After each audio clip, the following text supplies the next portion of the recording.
ninanakaw ang buhay ko habang ako'y nagpapakamartir. Sa marangyang kama ng aming bahay, hayok na naglulunoy sa dumi sina Gabriel at ang linta na si Sophie. Walang silbi si Isabel, isang palamuting pabigat, malupit na hagikhik ng aking asawa. Ngunit tapos na ang panahon ng aking pagkaalipin. Susunugin ko ang kanilang huwad na kaharian. Gamit ang katotohanan at babawiin ang aking dangal. Handa na ba silang tikman ang mapait na sukli ng kanilang pagtataksil? Isabel? She is just a palamuting pabigat, Sophie. Isang dekorasyon na kailangan kong tiisin para sa imahe ng kumpanya. Pero sa totoo lang, wala na siyang silbi sa akin. Ang boses ni Gabriel ay malamig pa sa hanging nagmumula sa aircon ng aming silid. Bawat salita ay parang kutsilyong dahan-dahang humahati sa aking pagkatao. Nakatayo ako sa dilim, sa labas ng bahagyang nakabukas na pinto ng kanyang study room. Bitbit ang isang baso ng mainit na gatas na sana ay ibibigay ko sa kanya bilang tanda ng aking pag-aalaga. Ngunit ang gatas na yon ay tila naging lason sa aking mga kamay habang naririnig ko ang marahang hagikhik ng isang babae sa kabilang linya ng telepono. Isang tunog na kilala ko. Tunog na nagmumula kay Sophie, ang aking pinagkakatiwalaang katuwa sa bahay. Dahan-dahan akong umatras. Ang bawat hakbang ay tila paglalakad sa ibabaw ng mga bubog na bumabaon sa aking talampakan. Bumalik ako sa maliit na sulok ng sala kung saan ko iniwan ang aking basket ng pananahi. Doon, sa ilalim ng malamlam na ilaw ng lampshade, muli kong hinawakan ang puting polo ni Gabriel na may natanggal na butones. Ito ang ginagawa ko sa loob ng 5 taon. Ang maging anino sa likod ng kanyang tagumpay, ang maging tagaayos ng mga gusot sa kanyang buhay habang ang sarili kong mga pangarap bilang isang dalubhasa sa literatura ay dahan-dahang namamatay sa limot. Sa gitna ng aking panginginig, hindi ko na malayang bumaon ang matulis na dulo ng karayom sa aking hintuturo. Hindi ako dumaing. Bagkus ay pinanood ko ang pag-usbong ng isang maliit at bilog na patak ng pulang dugo sa aking balat. Ang kulay nito ay matingkad, isang matalim na kaibahan sa kaputian ng tela, tila isang mantsa ng katotohanan sa gitna ng aking mga pagkakamali. Hinayaan ko itong pumatak, hinayaan ko itong sumipsip sa hibla ng mamahaling tela, habang ang aking puso ay tila isang ibong pilit na kumakawala sa hawla ng aking mga rusok. Narinig ko ang marahang pagpihit ng seradura ng pinto at ang tunog ng mga yabag na papalapit sa aking kinaroroonan. Mabilis kong pinunasan ang aking mga mata at itinago ang sugatang daliri sa ilalim ng tela.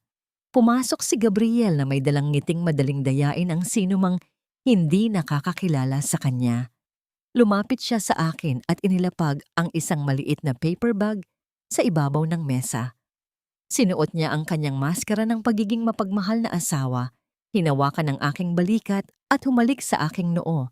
Isang halik na walang init, isang halik na tila pagmamarka lamang ng pag-aari. Hon, pasensya na kung late ako. Sobrang daming trabaho sa office para sa expansion natin. Ang wika niya habang inaayos ang kanyang kurbata sa harap ng salamin. May munting regalo ako sa'yo. Isang scarf? Nakita ko lang habang naglalakad ako kanina. Naisip ko na bagay sa'yo. Binuksan ko ang bag at kinuha ang isang piraso ng telang gawa sa sintetikong materyales, mura at walang kalidad. Malayo sa mga mamahaling seda na madalas niyang iregalo sa kanyang mga kliyente o marahil ay kay Sophie. Ngumiti ako ng pilit. Ang aking lalamunan ay tila punong-puno ng tuyong buhangin na mahirap lunukin. Salamat, Gabriel. Bulong ko, habang ang bawat hibla ng aking katawan ay gustong sumigaw ng kasinungalingan. Wala iyon. Alam mo naman na lahat ng pagod ko sa trabaho ay para sa inyo ni Tatay Mateo. Para maging maginhawa ang buhay niyo, dagdag pa niya bago hubarin ang kanyang coat at ibigay ito sa akin upang isabit. Habang dinadala ko ang kanyang suot patungo sa closet, naramdaman ko ang bigat ng isang bagay sa bulsa nito. Sa isang sandali ng pag-aalinlangan, ipinasok ko ang aking kamay at nakuha ang isang lukot na piraso ng papel. Ito ay isang resibo mula sa isang kilalang alahero sa Makati. Isang diamond necklace na nagkakahalaga ng ₱250,000 at sa ilalim ng pangalan ng bumili, malinaw na nakasulat ang pangalan ng tatanggap. Sophie Laurent. Ang bawat letra sa papel na yon ay tila naging apoy na tumupok sa huling bakas ng aking pagtitiwala. Ang aking paningin ay nagdilim. Ang paligid ay tila umiikot at ang hangin sa silid ay tila naglaho. Pumasok ako sa banyo at mabilis na niliyad ang trangka. Binuksan ko ang gripo sa lababo. Hinayaan kong dumaloy ang tubig ng malakas upang lunurin ang anumang tunog na lalabas sa aking bibig. Doon, sa harap ng malaking salamin, nakikita ko ang isang babaeng hindi ko nakilala. Ang kanyang mga mata ay puno ng pait. Ang kanyang balat ay tila nawalan ng buhay at ang kanyang mga labi ay nanginginig sa matinding puot na pilit niyang ikinukulong. Sinapo ko ang aking dibdib, pilit na pinapakalma ang bawat paghinga, na tila isang huling hininga bago ang paglubog sa ilalim ng dagat. Kinuha ko ang aking cellphone mula sa bulsa ng aking apron at doon ay nakita ko ang isang notification ng text message na kanina pa pala dumating mula sa isang hindi kilalang numero. Ang mensahe ay maikli, ngunit sapat na upang patigilin ang takbo ng aking mundo. Handa na ang lahat ng papeles, Gabriel. Tapos na ang matanda. Wala na siyang matitirahan simula bukas.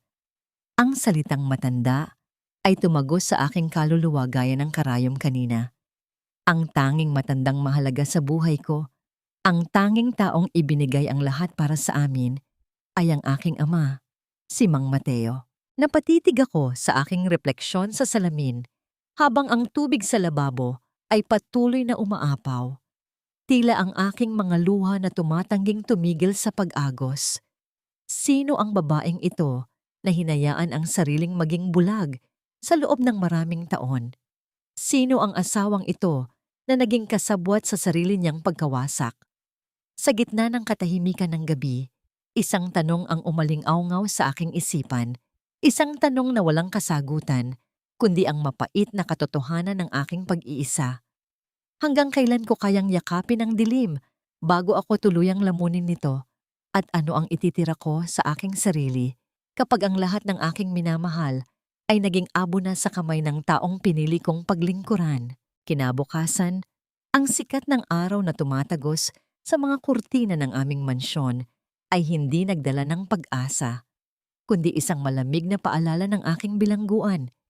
Hindi ako nakatulog. Ang bawat tibok ng aking puso ay tila isang mabigat na martilyo na pumupukpok sa aking dibdib, lalo na nang marinig ko ang matalim na tunog ng sapatos na naglalakad sa pasilyo. Hindi iyon kay Gabriel. Ang bawat hakbang ay may kasamang awtoridad at kayabangan na tanging ang aking biyenan, si Doña Carmen, ang nagmamay-ari. Pumasok siya sa kusina nang hindi man lamang kumatok. Ang kanyang mga mata ay mapanuri. Tinitingnan ang bawat sulok na tila naghahanap ng dumi na maaari niyang isisi sa akin. Isabel, bakit wala pa ang almusal ko? At bakit parang hindi ka nakapagsuklay? You look like a mess. Hindi mo ba alam na dadating ang mga kumari ko rito mamaya? Ang boses ni Doña Carmen ay puno ng pangungutya. Isang tono na matagal ko nang pinagtitiisan dahil sa respeto sa aking asawa. Lumapit siya sa akin at walang pasabing inilahad ang kanyang kamay. I need 50,000, Isabel. Malas ako sa kasino kagabi at kailangan kong bumawi ngayon. Don't tell me na wala kang pera dahil alam kong binibigyan ka ni Gabriel ng allowance para sa bahay.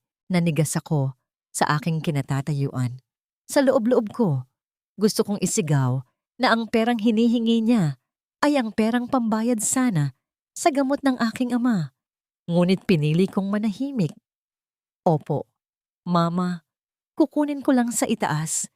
Ang tanging naisagot ko habang ang aking mga daliri ay nanginginig sa ilalim ng aking apron. Pinanood ko siyang umupo sa hapag.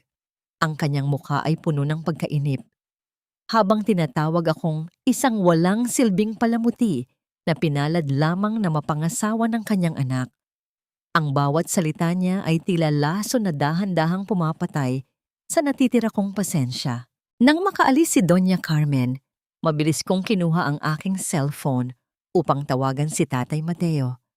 Ang aking lalamunan ay tila may nakabara habang hinihintay ang kanyang pagsagot. "Hello, anak?" Ang boses ni tatay ay mahina. May kasamang bahagyang panginginig na hindi niya maitago. "Kamusta ka na riyan? Huwag mo akong alalahanin. Ayos lang ako rito." Ngunit bilang kanyang anak, nararamdaman ko ang takot sa likod ng kanyang mga salita. "Tay, may problema ba sa bahay? Bakit parang balisa kayo?" Tanong ko, habang ang aking mga luha ay nagsisimulang manlabo sa aking paningin. "Wala ito, Isabel. May mga tao lang na nagpunta rito kahapon. Naghahanap ng mga papeles, pero sabi ko, ay nasa iyo ang lahat. Mag-iingat ka riyan, ha? Mahal na mahal kita." Ang pagbababa ng linya ay nag-iwan sa akin ng isang matinding kaba. Alam kong hindi na ako maaaring manahimik. Habang naririnig ko ang pagdaloy ng tubig sa banyo mula sa silid ni Gabriel, alam kong ito na ang aking pagkakataon. Dahan-dahan akong pumasok sa kanyang study room. Ang bawat paghinga ko ay tila isang kasalanan sa gitna ng katahimikan ng silid. Amoy mamahaling tabako at pabango ang paligid. Mga bagay na sumisimbolo sa kanyang kapangyarihan. Nanginginig ang aking mga kamay habang binubuksan ko ang mga drawer ng kanyang mesa hanggang sa matagpuan ko ang isang itim na folder na nakatago sa ilalim ng mga dokumento ng kumpanya. Doon sa loob ng folder na yon, tila huminto ang pag-ikot ng mundo. Nakita ko ang orihinal na titulo ng lupa ng aking ama, ang lupang pinaghirapan niya sa loob ng 4 na dekada. Ngunit sa gilid nito ay may nakalakip na deed of absolute sale. Ang pangalan ng aking ama ay nandoon, ngunit ang pirma ay tila isang pilit na kopya ng kanyang sulat kamay. Ang nakasulat na bagong may-ari ay walang iba, kundi si Sophie Lorang. Ang lupang tanging kayamanan ng aking ama ay palihim na ninanakaw ni Gabriel upang iregalo sa kanyang kalaguyo. Ang sakit na naramdaman ko kagabi ay napalitan ng isang nag-aapoy na puot, isang galit na tila nanggagaling sa kailaliman ng aking kaluluwa. Niyakap ko ang aking sarili habang ang aking buong katawan ay nanginginig sa matinding pagngangalit. Naalala ko ang mukha ni Tatay Mateo nung ibenta niya ang kalahati ng aming bukid para lang may maipuhunan si Gabriel sa kanyang unang negosyo. "Para sa kinabukasan niyo ito, anak," ang palaging sabi niya noon. At ngayon, ang kaisa-isang natitira sa kanya ay kukunin pa ng taong tinuring niyang sariling anak. Ang aking lungkot ay tila naging bakal, matigas at handang lumaban. Hindi ako papayag na matulog ang katarungan. Dahan-dahan kong kinuha ang aking cellphone para kuhanan ng larawan ang bawat pahina ng dokumento. Ang aking puso ay tumitibok ng mabilis. Bawat segundong lumilipas ay tila isang panganib. Sa gitna ng aking pagmamadali, napatitig ako sa isang lumang litrato namin ni Tatay Mateo na nakalagay sa ibabaw ng kanyang mesa. Isang litrato na marahil ay naiwan lang doon at nakalimutan ng itapon. Hinaplos ko ang mukha ni Tatay sa litrato. Ang aking mga luha ay pumatak sa salamin nito. "Patawad, Tay. Hindi ko hahayaang saktan kanila." Bulong ko sa hangin. Ngunit ang aking pagmumuni-muni ay naputol nang marinig ko ang matitigas na yabag ng sapatos na papalapit sa pinto ng study room. Ang tunog ng pagpihit ng doorknob ay tila isang hatol ng kamatayan sa gitna ng aking pagtatago. Wala akong oras para lumabas. Wala akong oras para itago ang folder sa tamang lagayan nito. Nanigas ako habang hawak ang mga ebidensya ng kataksilan ng aking asawa, habang ang pinto ay dahan-dahang bumubukas at ang anino ni Gabriel ay nagsisimulang sumakop sa liwanag na nagmumula sa labas. Ang paginog ng bakal na trangka ng pinto ay tila isang hatol na nagpapatigil sa daloy ng aking dugo. Sa isang iglap, mabilis kong ibinalik ang itim na folder sa ilalim ng mga papeles at kinuha ang basahan na isinabit ko sa aking balikat.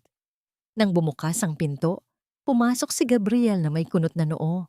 Ang kanyang mga mata ay agad na dumapo sa akin na tila isang maninila na nagdududa sa kanyang huli. Isabel, anong ginagawa mo rito sa loob ng study room ko? Ang boses niya ay mababa, ngunit puno ng babala. Isang tunog na nagpapataas ng balahibo sa aking batok.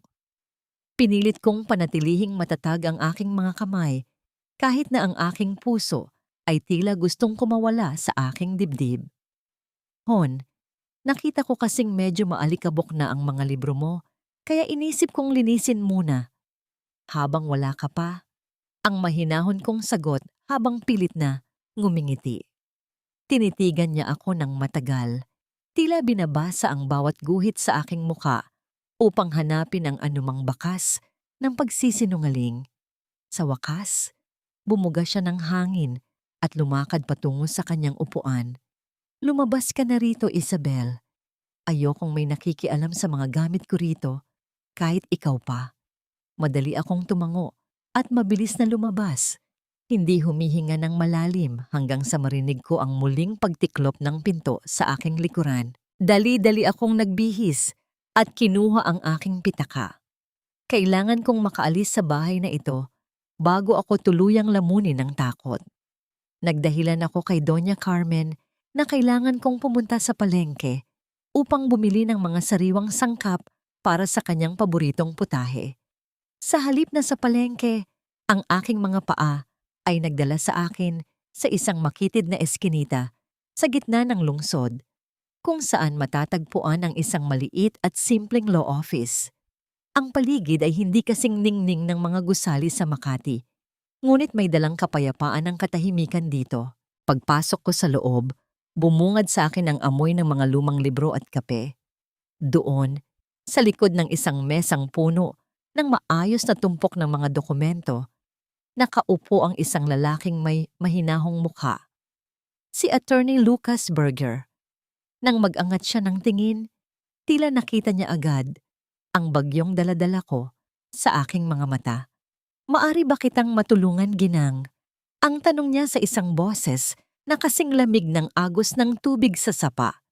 Hindi ko alam kung bakit, ngunit sa unang pagkakataon, matapos ang maraming taon, naramdaman ko na ang aking mga balikat ay dahan-dahang gumaan. Naupo ako sa harap niya at isinalaysay ang lahat. Ang pagtataksil ni Gabriel, ang pang-aapi ng aking biyenan, at ang pinakamasakit sa lahat, ang pagnanakaw sa titulo ng lupa ng aking ama. Habang nagsasalita ako, ang aking boses ay pumiyok at ang mga luha na kanina ko pa pinipigilan ay nagsimulang pumatak sa aking mga kamay. Inaasahan ko na titingnan niya ako ng may awa o panghuhusga, gaya ng madalas gawin ng ibang tao, ngunit nanatiling kalmado ang kanyang mga mata.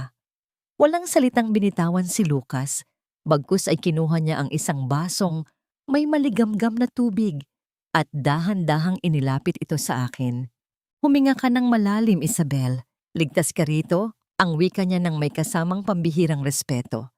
Ang kanyang mga kamay ay hindi humawak sa akin, ngunit ang paraan ng kanyang pag-usog ng baso ay sapat na upang maramdaman ko ang isang uri ng kalinga na matagal ko nang nakalimutan. Sa sandaling iyon, ang aking pagkatao na tila isang basag na kristal ay nagsimulang magkadugtong-dugtong muli. Nakita ko sa kanyang mga mata na hindi ako isang palamuti o isang pabigat, kundi isang taong karapat-dapat na pakinggan at ipaglaban. Salamat, Attorney Lucas, ang tanging naibulong ko habang pinapahid ang aking mga luha. Huwag kang mag-alala, Isabel. Kung totoo ang lahat ng sinasabi mo, titiyakin nating mababawi natin ang lahat ng kinuha sa iyo at sa iyong ama. Ngunit kailangan nating mag-ingat. Ang mga taong katulad ng iyong asawa ay hindi basta-basta sumusuko. Ang paalala niya na may kasamang talino sa bawat salita. Tumango ako, ramdam ang isang bagong lakas na nananalatay sa aking mga ugat. Ito na ang simula ng aking pagbawi, hindi lamang sa material na bagay, kundi sa sarili kong dangal. Ngunit ang katahimikan ng aming pag-uusap ay biglang nabasag nang mag-vibrate ang aking cellphone sa ibabaw ng mesa. Ang pangalan ng aking kapitbahay sa probinsya ang lumabas sa screen. Sa bawat segundo ng pagring nito, tila may isang mabigat na bato na dumadagan sa aking dibdib. Nang sagutin ko ang tawag, ang boses ni Aling Nena ay puno ng takot at pagmamadali na nagpabilis sa tibok ng aking puso hanggang sa ito ay maging masakit. Isabel! Isabel, tumawag ka agad sa ospital. Ang sigaw niya sa kabilang linya habang naririnig ko ang ingay ng mga tao sa paligid. Ang tatay Mateo mo, sinugod sa emergency room. May mga lalaking pumunta rito at pinilit siyang paalisin sa bahay niyo. Na-stroke ang tatay mo, Isabel. Ang cellphone ay tila naging yelo sa aking kamay habang ang mga salita ni Aling Nena ay paulit-ulit na umaalingaw-ngaw sa aking isipan gaya ng isang sumpa. Napatingin ako kay Lucas. Ang aking mga mata ay puno ng matinding pait at kawalan ng pag-asa. Sa gitna ng aking pagnanais na bumangon, tila ang mundo ay muling humila sa akin pababa sa kailaliman ng dusa. Tumatakbo ako sa mahabang pasilyo ng pampublikong ospital. Ang bawat hakbang ko ay tila paghahabol sa hininga na unti-unting nauubos. Ang amoy ng gamot at antiseptiko ay humahalo sa amoy ng pawis at kawalan ng pag-asa na bumabalot sa paligid. Ang mga ilaw sa kisame ay pasulpot-sulpot ang pagkurap, tila nag-aalinlangan kung magpapatuloy pa sa pagbibigay ng liwanag. Nang matagpuan ko ang aking ama, si Tatay Mateo, ang puso ko ay tila piniga ng isang higanting kamay. Wala siya sa loob ng isang maayos na silid.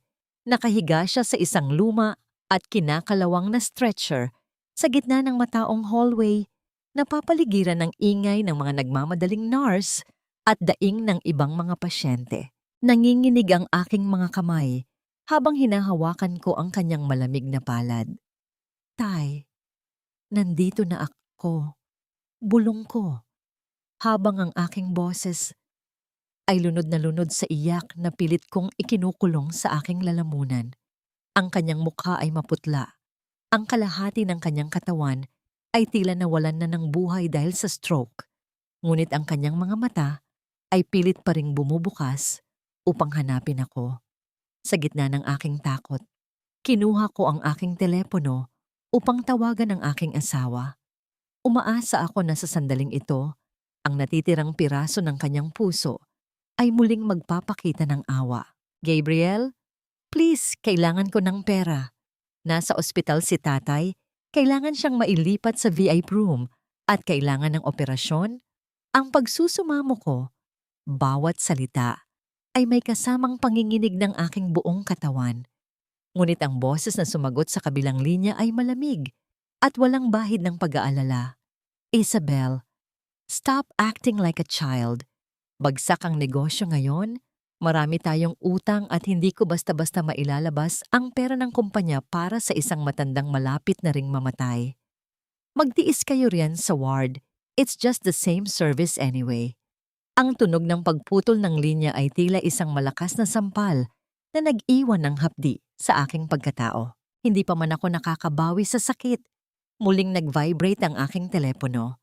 Sa pagkakataong ito, si Sophie ang tumatawag.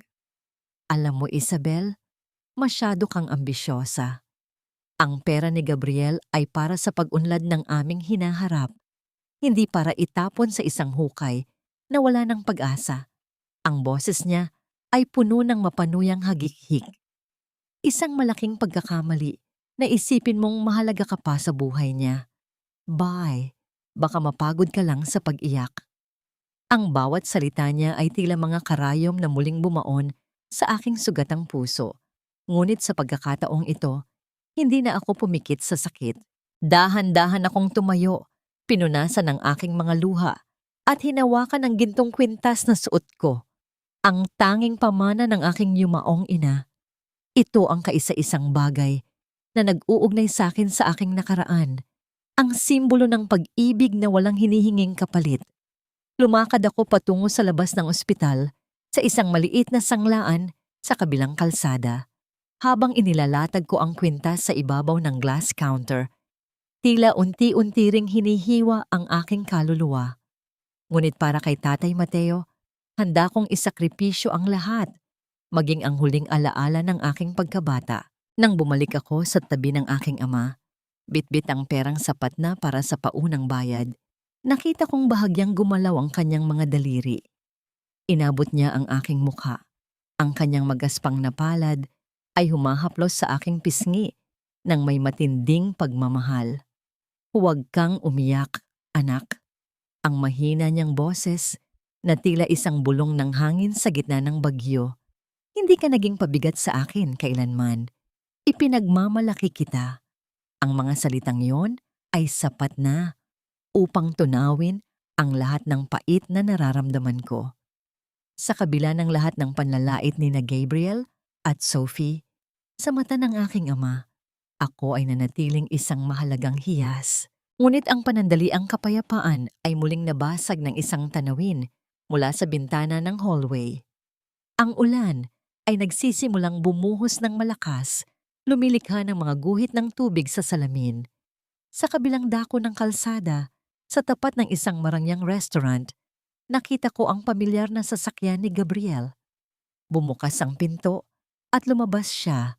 Maingat na pinapayungan si Sophie habang nakahawak ito sa kanyang braso ng may pagmamalaki. Nagtatawanan sila, tila walang anumang bigat sa kanilang konsensya, habang ang aking ama ay nakikipaglaban para sa bawat sandali ng kanyang buhay. Napatitig ako sa kanila. Ang aking mga mata ay unti-unting nanlalamig, habang ang ulan ay patuloy na bumabalot sa mundo sa labas. Ang bawat patak ng tubig sa bintana ay tila mga luhang hindi na magtatagal sa aking mga mata. Ang pag-ibig na dati ay nagbibigay sa akin ng init ay tuluyan ng naging yelo. Sa gitna ng malamig na hallway na ito, habang pinagmamasdan ang kanilang kaligayahan sa ibabaw ng aming dusa, isang sumpa ang tahimik na nabuo sa aking isipan. Hanggang kailan nila kayang panindigan ang kanilang kasinungalingan bago ang langit mismo ang magpabagsak sa kanila sa putikan. Umuwi ako sa mansyon na basang-basa. Ang malamig na tubig ng ulan ay nanunuot sa aking balat at tila gustong pawiin ang init ng puot na naglalaboy sa aking dibdib. Ang bawat patak na bumabagsak mula sa aking buhok patungo sa mamahaling sahig ay tila mga luhang hindi ko na maibuhos sa harap ng mga taong nanakit sa akin. Pagpasok ko sa sala, bumungad sa akin ang anino ni Gabriel na nakatayo malapit sa bintana. May hawak na baso ng alak at ang kanyang mukha ay puno ng pagkainip na hinaluan ng pangmamaliit. Gabriel, patawad kung naging emosyonal ako kanina. Ang mahina kong pagsusumamo habang nakayuko. Hinahayaang ang dulo ng aking basang laylayan ay lumikha ng munting lawa sa sahig. Pagod lang siguro ako sa pag-aalaga kay tatay at alam kong tama ka. Kailangan nating maging praktikal sa pera ng kumpanya. Pinanood ko ang pagbabago sa kanyang mukha, ang pag-usbong ng isang mapanuring ng ngiti, ang uri ng ngiti ng isang amo na nagtagumpay sa pagpapasunod sa kanyang alagang hayop. Lumapit siya sa akin at hinawakan ang aking baba. Pilit na iniangat ang aking mukha upang makita ang aking mga matang puno ng pekeng pagsisisi. Mabuti naman at natauhan ka na, Isabel. Ang wika niya bago ako tinalikuran upang sagutin ang isang tawag sa kanyang telepono. Habang umaakyat ako sa hagdan, narinig ko ang kanyang mahinang pagtawa. Sophie, huwag ka nang mag-alala. Ayos na ang lahat. Gaya ng inaasahan, bumalik na siya sa pagiging isang asong susunod-sunod sa akin. Wala siyang magagawa dahil wala siyang matatatakbuhan. Ang bawat salitang binitawan niya ay tila mga hampas ng latigo sa aking likuran Ngunit sa halip na manghina, ito ang naging gasolina upang lalong mag-alab ang aking determinasyon. Tapos na ang panahon ng aking pagiging biktima. Ngayon, sisimulan ko nang maging isang manlalaro sa sarili nilang laro. Kinabukasan, sa ilalim ng patuloy na pagbuhos ng ulan, palihim kaming nagkita ni Attorney Lucas sa isang maliit na parke malayo sa aming bahay. Habang naglalakad kami sa gitna ng mga punong naglalagas ng kanilang mga dahon, binigyan niya ako ng isang maliit na flash drive at tinuruan kung paano pasukin ang mga nakatagong folder sa laptop ni Gabriel. Mag-iingat ka, Isabel. Ang seryosong paalala niya. Ang bawat hakbang mo ay may katumbas na panganib. Huwag kang magpapadala sa emosyon. Sa sandaling iyon, napansin kong ang kanyang payong ay mas nakatabingi sa aking direksyon. Ang kanyang kanang balikat ay unti-unti nang nababasa ng ulan upang masiguradong walang ni isang patak ang tatama sa akin. Ang maliit na kilos na yon, ang tahimik na pagkalinga na hindi ko kailanman naramdaman kay Gabriel ay nagdulot ng isang pambihirang init sa aking puso. Salamat, Lucas. Ang tanging naisagot ko habang nagkakasalubong ang aming mga mata, isang sandali ng pag-unawa na higit pa sa anumang salita. Sumapit ang hating gabi. Ang buong mansyon ay nababalot na ng isang nakakabinging katahimikan. Tanging ang mahinang paghinga ni Gabriel ang naririnig sa loob ng aming silid. Dahan-dahan akong bumangon. Ang bawat galaw ko ay tila isang sayaw sa gitna ng mga patibong. Pumasok ako sa kanyang study room. Ang tanging liwanag na gabay ko ay ang malamlam na sinag ng buwan na tumatagos sa bintana. Nanginginig ang aking mga daliri habang binubuksan ko ang kanyang laptop. Ang liwanag mula sa screen ay tumama sa aking mukha. Tila inilalantad ang lahat ng aking lihim. Mabilis kong hinanap ang mga dokumentong sinasabi ni Lucas. Pagkatapos ng ilang sandali, bumungad sa akin ang isang folder na may pangalang Project Z. Sinubukan kong buksan ito, ngunit hiningian ako ng password. Sinubukan ko ang kanyang kaarawan, ang petsa ng aming kasal, maging ang pangalan ng kanyang kumpanya, ngunit lahat ay mali. Sa gitna ng aking kaba, biglang pumasok sa isip ko ang isang pangalan. Ipinasok ko ang pangalang Sophie. Ang folder ay dahan-dahang bumukas. Inilalantad ang isang katotohanang mas madilim pa sa gabi. Ang plano ni Gabriel na hindi lamang nakawin ang lupa ni tatay, kundi ang tuluyang ipadeport ito sa isang malayo at liblib na lugar upang hindi na kami magkita kailanman. Naramdaman ko ang panunuyo ng aking lalamunan habang binabasa ang bawat detalye ng kanilang kasamaan. Sa gitna ng aking pagtutok sa screen, isang biglang paggalaw sa likuran ko ang nagpatigil sa takbo ng aking mundo. Ang tunog ng pag-unat ng katawan mula sa higaan sa kabilang silid ay sinundan ng mabibigat na yabag patungo sa kinaroroonan ko. Mabilis kong sinubukang i-shutdown ang laptop, ngunit tila napakabagal ng bawat segundo. Ang pinto ay dahan-dahang bumukas at doon, sa gitna ng kadiliman, nakita ko ang mga mata ni Gabriel na nakatitig ng diretso sa akin. Ang kanyang mukha ay hindi mababakas ang anumang antok. Tila kanina pa niya ako hinihintay na magkamali. Ang gabi ay tila isang makapal at madilim na kumot na bumabalot sa aming mansyon. Ngunit ang liwanag sa loob ng silid kainan ay kasing talim ng isang bagong hasang patalim. Matapos ang kaba ng nagdaang gabi, sa harap ng laptop ni Gabriel, kung saan nagawa kong magdahilan na naghahanap lamang ako ng pambayad sa kuryente. Tila lalong lumakas ang kanyang loob. Nahiyain ako sa sarili kong tahanan. Ngayong gabi, dinala niya si Sophie sa aming bahay para sa isang tinatawag niyang business dinner. Inutusan niya akong magluto ng aming pinakamasarap na putahe at magsilbi sa kanila na tila ako ay isang kasambahay na walang sariling tinig. Nakatayo ako sa kusina. Ang bawat hiwa ko sa mga sangkap ay may kasamang bigat ng aking kalooban. Ang bango ng bawang at sibuyas na namamayani sa paligid ay hindi na nagbibigay ng init, kundi paalala ng aking mga sakripisyo bilang asawa na nauwi lamang sa ganitong uri ng pagtrato. Nang ihanda ko ang pagkain sa hapag, nakita ko ang mapanuring mga mata ni Sophie na nakatitig sa bawat galaw ko. Suot niya ang isang mamahaling damit na alam kong galing sa bulsa ni Gabriel, habang ako ay nakasuot lamang ng isang luma at kupas na apron. Isabel, dear, medyo matabang yata ang sabaw na ito. Ang wika ni Sophie, sabay haplos sa braso ni Gabriel nang may halong pagmamalaki.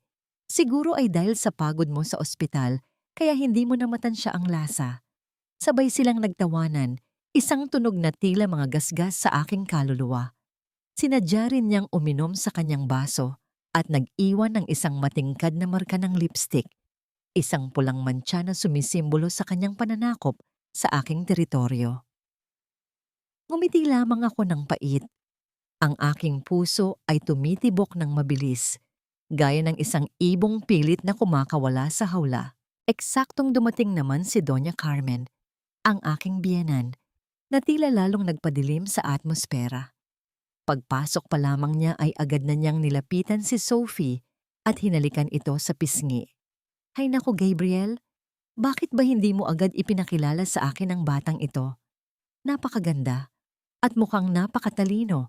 Hindi katulad ng ibang tao rito na ang tanging alam ay mag-aksaya ng pera at maging baog. Ang bawat salita ni Doña Carmen ay tila mga latigo na humahampas sa aking likuran. Ipinamumukha ang aking kakulangan na hindi ko naman ginusto. Sa kabila ng lahat, pinanatili ko ang aking dignidad. Sumagot ako sa kanila sa isang mahinahon ngunit matalinong paraan na ikinagulat nila. Pasensya na po, Mama. Pero ang pagiging matalino ay hindi nasusukat sa ganda ng pananamit, kundi sa pagpili ng mga salitang hindi nakakasakit sa kapwa. Ang wika ko habang nakatitig ng diretso sa mga mata ni Sophie. Nakita ko ang biglang pagkailang sa kanyang mukha. Isang maliit na tagumpay na nagbigay sa akin ng lakas upang ituloy ang aking plano. Habang sila ay abala sa pagkukwentuhan tungkol sa mga luho at pagnanakaw ng pondo sa kumpanya, pasimple kong inabot ang ilalim ng mesa. Gamit ang isang maliit na tape, idinikit ko ang isang voice recorder sa bahaging hindi nila mapapansin. Ang bawat salitang binitawan nila, ang bawat plano ng pagtataksil at pagnanakaw, ay dahan-dahang naitala sa maliit na makinang yon. Naramdaman ko ang panginginig ng aking mga kamay, hindi dahil sa takot, kundi dahil sa katotohanang hawak ko na ang mitya ng kanilang pagbagsak. Matapos ang hapunan, tahimik kong nilinis ang mesa. Kinuha ko ang basong may marka ng lipstick ni Sophie at dahan-dahang ibinuhos ang tira nitong alak sa lababo. Pinanood ko ang pagdaloy ng kulay pulang likido patungo sa drainage, tila ang dumi ng kanilang pagkatao na unti-unti kong itatapon sa limot. Hinugasan ko ang aking mga kamay ng paulit-ulit, pilit na tinatatanggal ang amoy ng kanilang kataksilan na tila nanunuot na sa aking balat. Ngunit ang aking lihim na tagumpay ay biglang napalitan ng matinding kaba. Habang kinukuha ko ang recorder mula sa ilalim ng mesa, pagkatapos nilang lumipat sa sala, napansin kong biglang namatay ang maliit na ilaw nito. Naubos ang battery sa gitna ng kanilang usapan. Masama ang aking kutob, natatakot na baka hindi nakuha ang pinakamahalagang bahagi ng kanilang plano. Sa gitna ng aking pag-aalinlangan, narinig ko ang mabigat na yabag ni Gabriel na papalapit muli sa hapagkainan.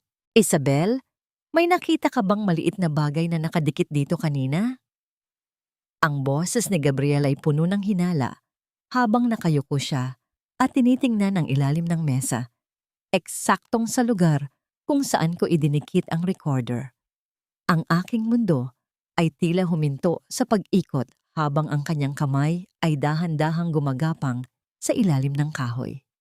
Nakatayo ako roon, nanginginig at hindi makagalaw, habang ang anino ng katotohanan ay unti-unti nang lumalabas sa gitna ng kadiliman ng aming tahanan. Ang pagyuko ni Gabriel upang silipin ang ilalim ng mesa ay tila nagpatigil sa pagdaloy ng dugo sa aking mga ugat. Nakatayo ako sa isang gilid, Ang aking mga kamay ay mahigpit na nakakuyom sa laylayan ng aking apron habang hinihintay ang tuluyang pagguho ng aking mundo. Inabot niya ang kahoy na bahagi kung saan ko idinikit ang recorder kanina. Sa mga segundong yon, pakiramdam ko ay nilalamon na ako ng lupa. Ngunit nang iangat niya ang kanyang kamay, isang tuyong balat lamang ng candy ang kanyang hawak. Isang malalim at mabigat na paghinga ang lihim na kumawala sa aking mga labi nang maalala kong mabilis ko na palang naibulsa ang maliit na makina bago pa man siya tuluyang makalapit sa hapagkainan. Tiningnan niya ako nang may natitirang hinala bago tuluyang umakyat patungo sa silid kung saan naghihintay ang kanyang kalaguyo.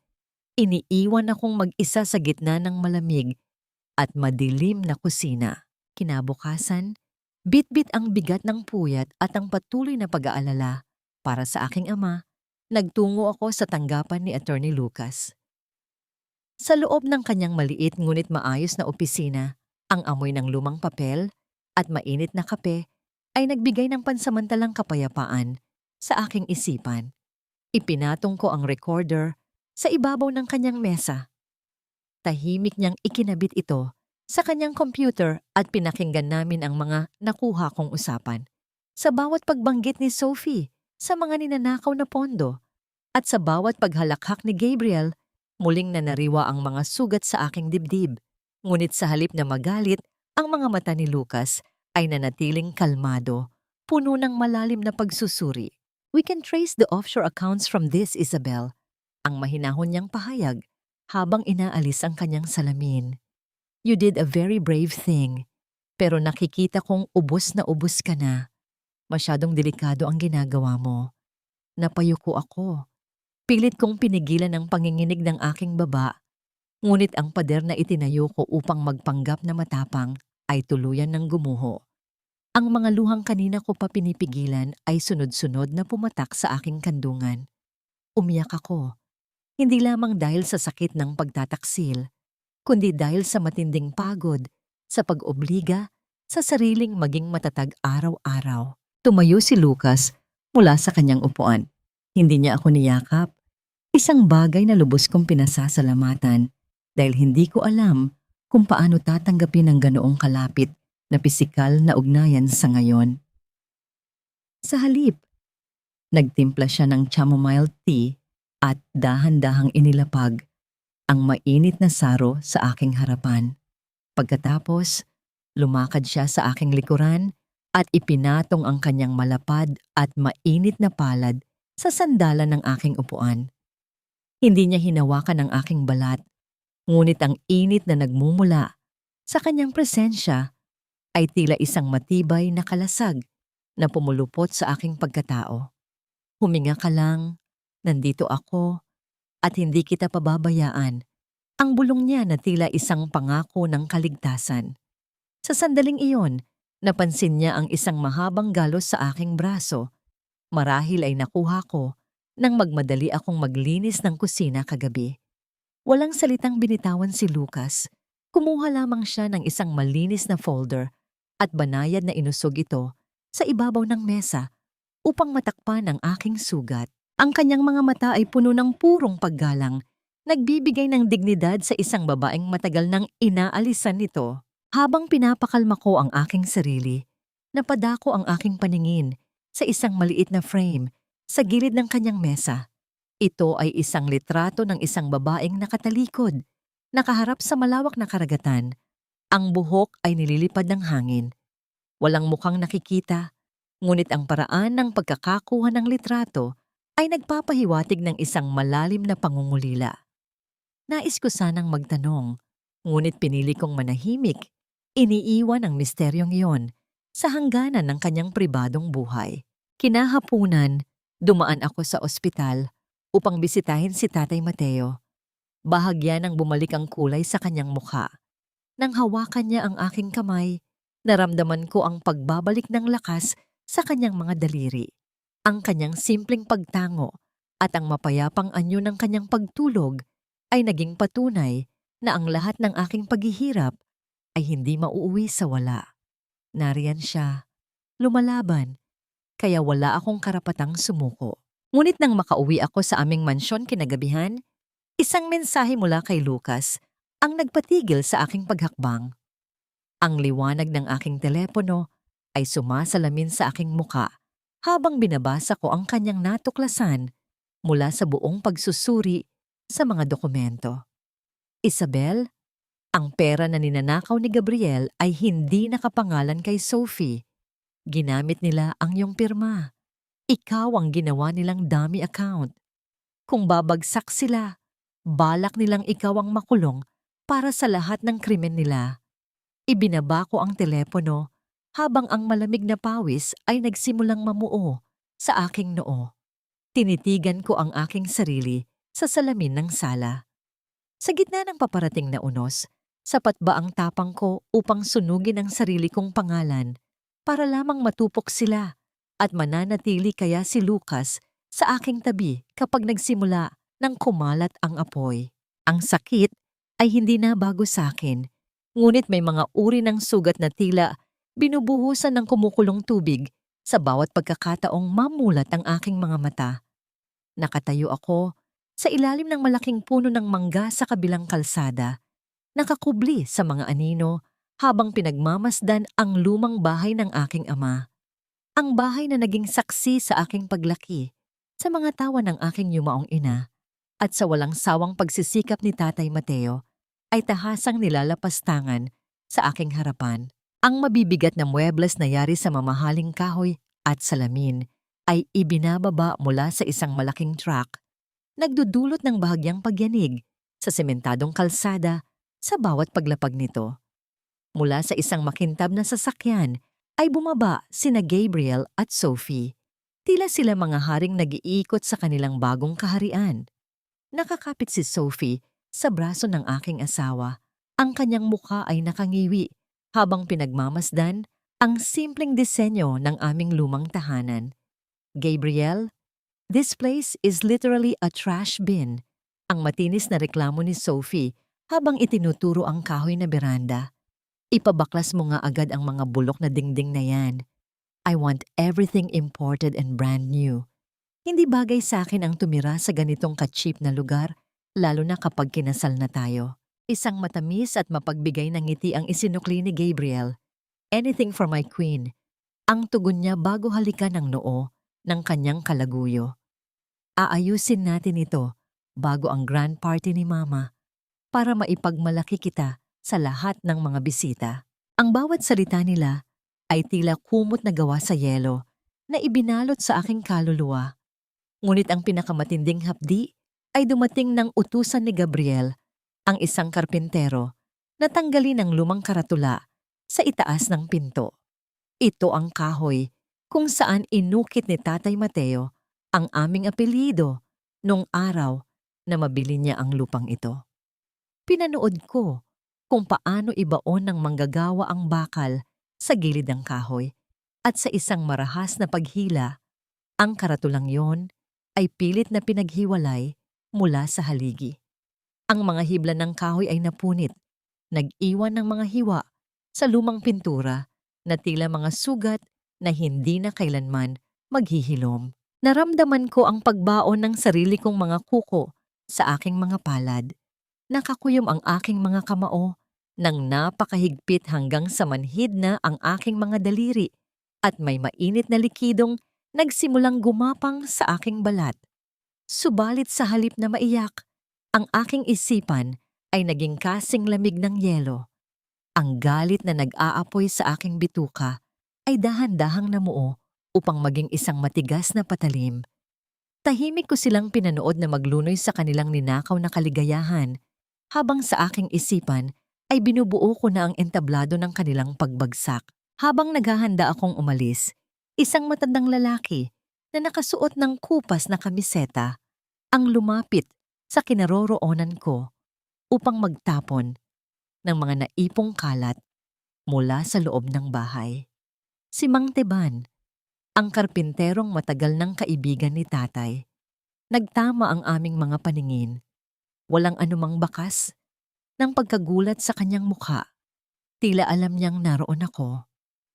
Mabilis siyang luminga sa paligid at dahan-dahang inipit sa aking nanginginig na palad ang isang nakatuping piraso ng papel.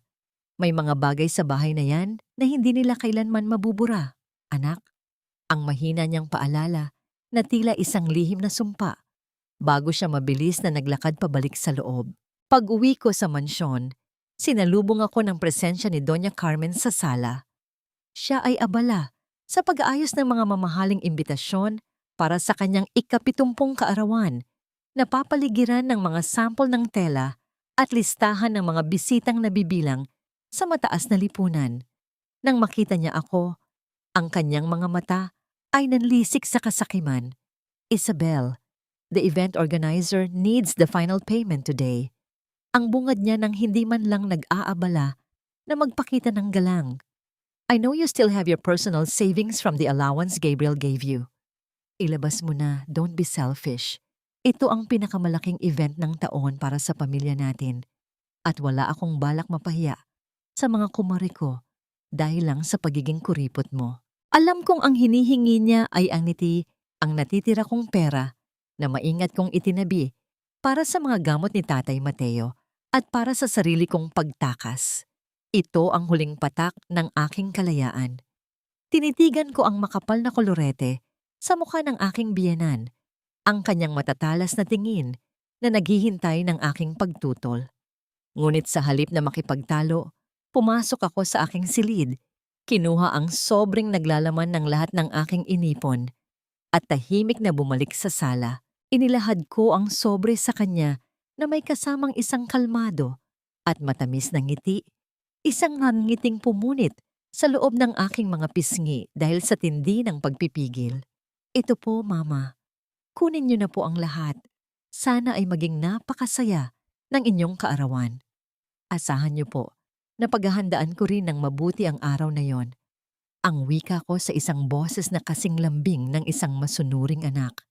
Agad niyang hinablot ang sobre, ang kanyang mga mata ay nagningning sa tuwa. Of course. Siguraduhin mo lang na hindi ka magmumukhang basahan sa party ko dahil si Sophie ay dadalo at ayokong magmukha kang kaawa-awa sa tabi niya.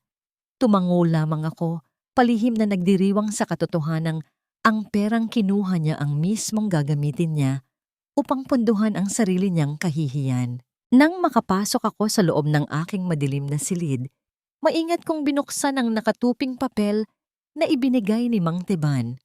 Ito ay isang lumang iginuhit na mapa ng aming bahay at sa isang bahagi ng sahig sa ilalim ng kwarto ni Tatay ay may nakamarkang isang nakatagong espasyo. Isang sikretong taguan na hindi ko kailanman nalaman. Bago ko pa man lubos na maintindihan ang kahulugan ng papel, nagliwanag ang screen ng aking telepono. Ang pangalan ni Attorney Lucas ang lumabas at nang sagutin ko ito, ang kanyang boses ay may dalang matinding bigat ng pagmamadali. Isa, kailangan nating kumilos agad. Ang seryoso niyang bungad na nagpataas ng mga balahibo sa aking braso. Pinapabilis ni Gabriel ang paglilipat ng pondo papunta sa mga offshore accounts na nakapangalan sa iyo. Kapag nangyari ito, tuluyan na silang makakatakas at ikaw ang may iwan para saluhin ang lahat ng kaso. Mayroon na lamang tayong 48 oras bago isara ang mga bangko para sa katapusan ng linggo. Ibinaba ko ang telepono habang ang aking paningin ay dahan-dahang napadako sa malaking orasan na nakasabit sa dingding. Ang patuloy na pag-ikot ng manipis na kamay ng orasan ay naglikha ng isang walang katapusang paalala na ang panahon ay mabilis na naubos, walang awang nagbabawas sa mga natitirang sandali bago tuluyang sumabog ang mundong aking kinatatayuan. Sapat ba ang 2 araw upang maikasa ang patibong natatapos sa kanilang paghahari? O ako ba ang tuluyang lalamunin ng sarili kong plano? Ang nakatuping papel na ibinigay ni Mang Teban ay hindi lamang isang simpleng mapa, kundi isang susi na nagbukas sa huling pinto ng aming paghahanda. Kinabukasan, sa loob ng tahimik na opisina ni Attorney Lucas, inilatag namin ang mga nakuhang dokumento mula sa sikretong vault sa ilalim ng sahig ng lumang bahay ng aking ama. Ang vault na iyon na himalang naisalba ng mga tauhan ni Lucas bago pa man tuluyang gibain ni na Gabriel ang bahay, ay naglalaman ng mga orihinal na bank statements, lumang titulo ng lupa, at mga liham na nagpapatunay ng panloloko ni Gabriel sa kumpanya at sa aking pamilya. Habang sinusuri ni Lucas ang bawat pahina, ang kanyang mukha ay nagpakita ng malalim na kaseryosohan na tila binubuo na niya sa kanyang isipan ang perpektong hawla para sa mga taong nanakit sa akin. Nakuha na natin ang lahat ng kailangan, Isabel.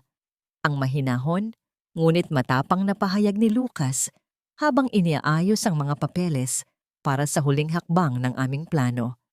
Ang freeze order para sa lahat ng accounts niya ay handa na, at ang mga papeles para sa annulment ay naghihintay na lamang ng tamang sandali para isilbi. Napatingin ako sa kanya, at sa pagkakataong yon, wala na ang nanginginig na babaeng laging nag-aalinlangan. Ang takot na matagal na nagpakulong sa aking kaluluwa ay tuluyan ng namatay. At sa lugar nito ay umusbong ang isang nag-aapoy na uhaw para sa katarungan. Tumango ako ng may buong pagtitiwala.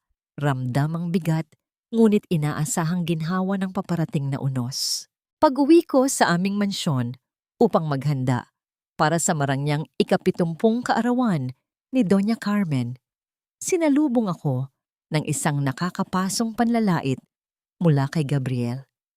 Inihagis niya sa ibabaw ng aming kama ang isang manipis na paper bag na naglalaman ng isang mumurahing damit na halatang binili lamang sa isang tabi. Isabel, isuot mo yan mamaya. Ang utos niya habang inaayos ang kanyang mamahaling relo. Magpasalamat ka at may utang na loob akong isama ka pa sa party ni Mama. Kahit alam ng lahat na pabigat ka lang at wala kang naiambag sa imahe ko. Gusto ko lang ipakita sa mga bisita na may buo pa rin tayong pamilya. Pagkatapos niyang bitawan ang mga salitang iyon, tinalikuran niya ako at lumabas ng silid nang hindi man lang naghihintay ng aking sagot. Tahimik kong kinuha ang damit mula sa kama. Tinitigan ko ang magaspang na tela nito, isang bagay na pilit ibinabalot sa akin upang ipaalala na ako ay mababa at walang halaga.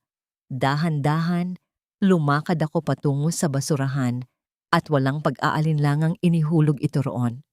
Ang panahon ng aking pagiging basahan ay tapos na. Umupo ako sa harap ng malaking salamin ng aking vanity table. Sa unang pagkakataon matapos ang maraming taon ng pag-iyak, ang mga matang nakatingin pabalik sa akin ay hindi nabasa ng luha. Ang mga ito ay matatalim, puno ng karunungan at tahimik na kapangyarihan. Sinimulan kong ayusin ang aking sarili. Itinaas ko ang aking buhok sa isang pino at eleganteng ayos. Isinuot ang paborito kong itim na bestida na matagal ko nang itinago sa dulo ng aking kabinet. At bilang huling hawak, dahan-dahan kong ipinahid ang isang makulay at matapang na pulang kolorete sa aking mga labi. Ang kulay nito ay tila dugong nagliliyab, sumisimbolo sa aking muling pagkabuhay mula sa mga abo ng kanilang kasinungalingan. Bago ako tuluyang lumabas, nagkita kami sandali ni Lucas sa hardin sa likod ng aming mansyon upang iabot ang huling kopya ng mga dokumento na dadalhin ko mamaya. Nang mag-angat siya ng tingin at makita ang aking pagbabago, ang kanyang mga mata ay nagtaglay ng isang pambihirang kislap na nagpatigil sa pag-ikot ng aking mundo. Wala siyang sinabing kahit na ano, ngunit ang paraan ng pagbaba ng kanyang paningin, ang banayad na pagngiti ng kanyang mga labi, at ang matinding paggalang na sumasalamin sa kanyang mukha ay sapat na upang maghatid ng isang kiliti sa kailaliman ng aking puso. Hindi ito ang tingin ng isang lalaking nagnanasa, kundi ang tingin ng isang taong sumasamba sa katatagan ng isang mandirigma. Pinayungan niya ako ng kanyang tingin, isang tahimik na pagpaparamdam na sa labanang ito, siya ang aking magiging kalasag. Handa na ako. Ang mahina ngunit buo kong pahayag sa kanya. Tumango siya at dahan-dahang naglakad palayo. upang maunang magtungo sa lugar ng pagdiriwang. Pagbalik ko sa loob ng bahay upang kunin ang aking maliit na bag, ang marahas na pagtunog ng doorbell ay umalingaw-ngaw sa buong kabahayan. Walang kasambahay na sumagot, kaya ako na ang nagbukas ng pinto. Doon, nakatayo si Sophie. Suot ang isang kumikinang na gown na binili gamit ang pera ng aking pamilya. Ang kanyang mukha ay nag-uumapaw sa kayabangan at huwad na tagumpay. "Isabel, you look surprisingly decent," ang nakangisi niyang bungad habang pinapasada ang kanyang mapanuring tingin sa kabuuan ko. "Pero alam mo, kahit anong ganda ng ayos mo, ako pa rin ang ipapakilalang reyna ni Gabriel mamaya. Kaya nandito ako para bigyan ka ng pabor. You might want to start packing your bags now dahil bukas na bukas din, papalabasin na kita sa bahay na ito." Ang kanyang mga salita ay puno ng lason, naghihintay na dumaloy sa aking mga ugat. Ngunit habang nakatingin ako sa kanya at sa makulay at matapang na pulang kolorete sa aking labi, isang tanong ang tahimik na namuo sa aking isipan. Handa na kaya siyang makita kung paano ko susunugin ang kanyang huwad na kaharian mamayang gabi? Ang gabi ay nagmistulang isang marangyang entablado kung saan nakatakdang maganap ang huling bahagi ng aking matagal na pagpapanggap. Ang hotel ballroom ay nababalot ng ningning ng mga kristal na chandelier na tila mga bituing bumaba mula sa langit upang saksihan ang isang malaking kasinungalingan. Sa bawat sulok ng silid, ang mga bisitang kabilang sa mataas na lipunan ay nagtatawanan.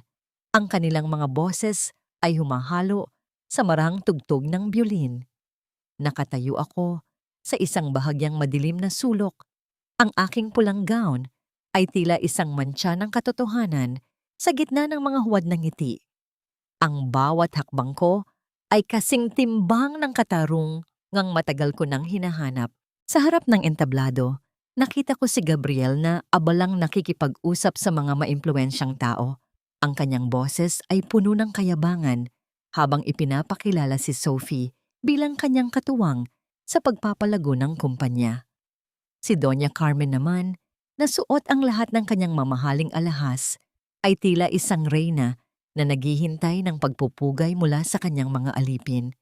Pakiramdam ko ay tila bumabagal ang ikot ng mundo habang pinagmamasdan ko ang kanilang kawalang malay. Hindi nila alam na ang bawat segundong lumilipas ay isang hakbang patungo sa kanilang tuluyang pagbagsak. Isang mainit na kamay ang dumampi sa aking siko, nagpabalik sa akin sa realidad. Paglingon ko, si Lucas ang nasa aking tabi. Ang kanyang presensya ay tila isang pader na nagbibigay ng proteksyon sa gitna ng kaguluhan. "Handa ka na ba?" Ang tanong niya sa isang boses na puno ng pag-aalala at paghanga. Tumango ako ng dahan-dahan. Ang aking mga mata ay nakatuon sa microchip na nakatago sa loob ng aking maliit na clutch bag. Ang bawat impormasyon sa loob nito ay sapat na upang gibain ang bawat pundasyon ng kanilang marangyang buhay. "Salamat, Lucas," bulong ko habang ang aking mga mata ay hindi mapigilang magtagpo sa kanyang paningin na puno ng pag-unawa. Sa gitna ng ingay at mga taong hindi ko kilala, ang kanyang paghawak sa aking siko ay nagbigay ng isang pambihirang uri ng lakas.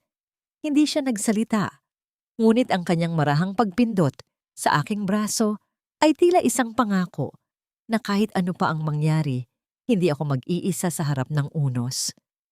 Ang sandaling iyon ng koneksyon ay tila isang munting liwanag sa gitna ng mahabang gabi, isang paalala na sa kabila ng lahat ng sakit, may mga taong tunay na nagpapahalaga sa aking pagkatao. Tumunog ang gong ng seremonya, isang hudyat na nagsimula na ang formal na programa. Umakyat si Gabriel sa entablado upang magbigay ng kanyang pananalita. Ang kanyang boses ay umaalingaw-ngaw sa buong bulwagan, puno ng mga salitang puro kasinungalingan tungkol sa pagmamahal sa pamilya at tagumpay sa negosyo. Pinanood ko siyang ibida ang kanyang sarili habang ang mga tao ay pumapalakpak ng may paghanga. Sa bawat palakpak na aking naririnig, lalong tumitigas ang aking desisyon. Ang bawat pahina ng aking buhay na kanilang nilapastangan ay magbabayad sa oras na ito. Habang naglalakad ako patungo sa kinaroroonan ng teknisyan ng audiovisual sa gilid ng entablado, ang aking mga binti ay tila mabigat, ngunit ang aking isipan ay malinaw. Bawat hakbang ay puno ng layunin. Nang malapit na ako sa control booth, biglang humarang si Sophie sa aking daanan. Ang kanyang mga mata ay nanlilisik sa galit. Ang kanyang boses ay pabulong ngunit puno ng lason. Saan ka pupunta, Isabel? Huwag kang gagawa ng iskandalo rito dahil hindi mo kakayanin ang kahihiyang ibabalik ko sa iyo. Ang kanyang pagbabanta ay tila hangin na walang anumang kapangyarihan sa akin. Tiningnan ko siya ng direkta sa kanyang mga mata. Ang aking nangiti ay kasing lamig ng yelo. Hindi ako nandito para gumawa ng eskandalo, Sophie. Nandito ako para ayusin ang mga maling nagawa ninyo. Ang sagot ko ng may buong katatagan. Bago pa siya makasagot, mabilis akong lumampas sa kanya at inabot ang USB drive sa teknisyan. Ang aking kamay ay hindi man lang nanginig. Ang susunod na mangyayari ay hindi na mababawi pa. Habang bumabalik ako sa aking pwesto, nakita ko si Gabriel na naghihintay na tawagin si Sophie sa entablado upang ipakilala bilang kanyang tunay na katuwa. Ang lahat ay nakahanda na, ang bitag ay nakalatag na, at ang bawat biktima ay naglalakad patungo sa kanilang sariling pagkawasak. Ngunit sa gitna ng lahat ng ito, habang nakatitig ako sa malawak na bulwagan, isang tanong ang hindi ko mapigilang itanong sa aking sarili. Pagkatapos ng gabing ito, kapag wala na ang lahat ng luho at huwad na kapangyarihan, sino pa nga ba ang matitira sa akin at sapat na kaya ang sarili kong pagkatao upang punan ang lahat ng nawala sa akin? Nasa gitna ng grand ballroom, ang mga kristal na chandelier ay tila mga matang nakamasid sa bawat paggalaw namin. Ang boses ni Gabriel ay patuloy na umaalingaw-ngaw sa buong bulwagan, isang boses na puno ng pagmamalaki at kasinungalingan habang ipinapakilala ang kanyang mga nakamit sa negosyo. Ang mga bisita, na pawang mga tanyag na personalidad sa lipunan, ay tumutugon ng mga palakpak na tila mga alon ng dagat na humahampas sa pampang. Sa bawat paghampas ng kanilang mga palad, nararamdaman ko ang lalong pagtigas ng aking desisyon. Ang bawat sandali ng kanilang paghanga ay isang matalim na karayom na bumabaon sa aking nakaraang paghihirap. Ngunit ngayon, ang sakit na yon ay nagsisilbing lakas na nagpapatibay sa aking paninindigan. Lumapit ako sa technical booth habang ang mga mata ni Gabriel ay abala sa pagtingin sa kanyang mga bisita. Nakalimutan ng aking presensya sa gitna ng kanyang kayabangan. Ang technician na naunang nakausap ni Lucas ay nagbigay ng isang bahagyang tango nang makita ako. Ang sandaling iyon ay tila isang paghinto ng oras. Ang lahat ng aking inipon, ang lahat ng aking pagsisikap na maging matatag sa gitna ng pagtataksil ay nakasalalay sa isang maliit na USB drive na hawak ko. Inabot ko ito sa kanya at sa isang mabilis na kilos na isaksak ito sa main console na magkokontrol sa malaking LED screen sa likod ng entablado. Ilang sandali pa, matapos ang kanyang mahabang pananalita tungkol sa pag-ibig at katapatan, tinawag ni Gabriel si Sophie upang umakyat sa entablado. Lumakad si Sophie na may ngiting puno ng pagtatagumpay. Ang kanyang gown ay kumikislap sa ilalim ng mga ilaw, tila isang reyna na inaangkin ng tronong matagal na niyang inaasam. Doña Carmen na nakaupo sa harap ay may malawak na ngiti. Tila pinagpala na ang kanyang pamilya ng isang perpektong kapalit sa akin. Gabriel, I am so proud of you.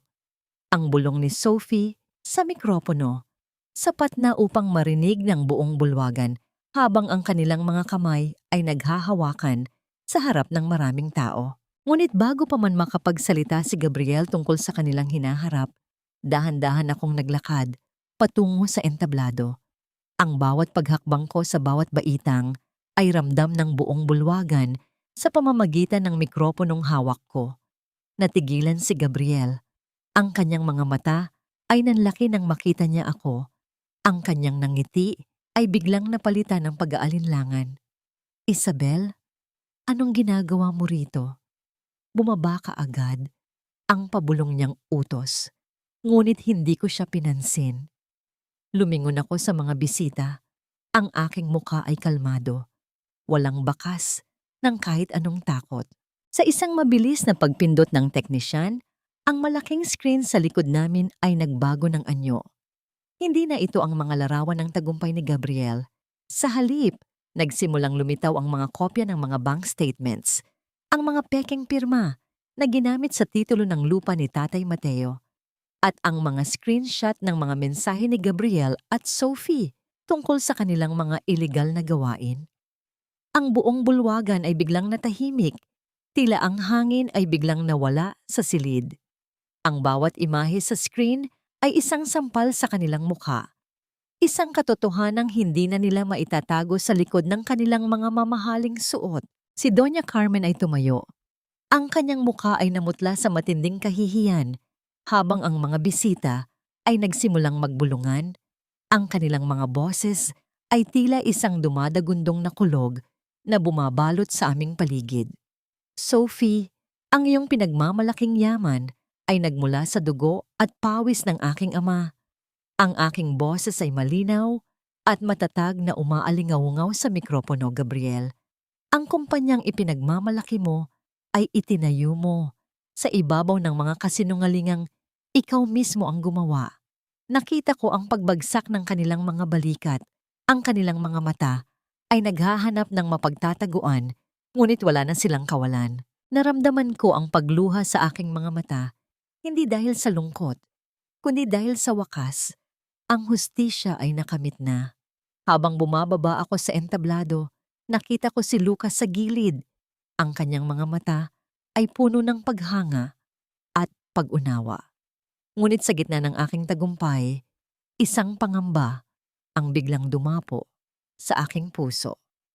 Habang pinagmamasdan ko ang pagkawasak ng kanilang mundo, nakita ko ang aking sarili sa salamin ng bulwagan. Ako na dati ay nakakulong sa pag-ibig, ako na dati ay umaasa sa kanilang pagtanggap, ay isa na ngayong babaeng nag-iisa sa gitna ng kaguluhan. Matapos ang lahat ng ito, kapag wala na ang kanilang ingay at ang kanilang mga kasinungalingan, sapat na kaya ang sarili kong pagkatao upang punan ang malawak na puwang na iniwan ng nakaraan? Ang gulo sa loob ng ballroom ay hindi mailalarawan. Ang mga bisita, na kanina lamang ay nakikipagpalitan ng mga ngiti, ay ngayoy nagtutulak-tulakan palabas, habang ang mga kamera ng mga mamamahayag ay patuloy na kumukurap, naglalabas ng matinding liwanag na tila mga kidlat sa gitna ng unos. Nakatayo si Gabriel sa gitna ng entablado.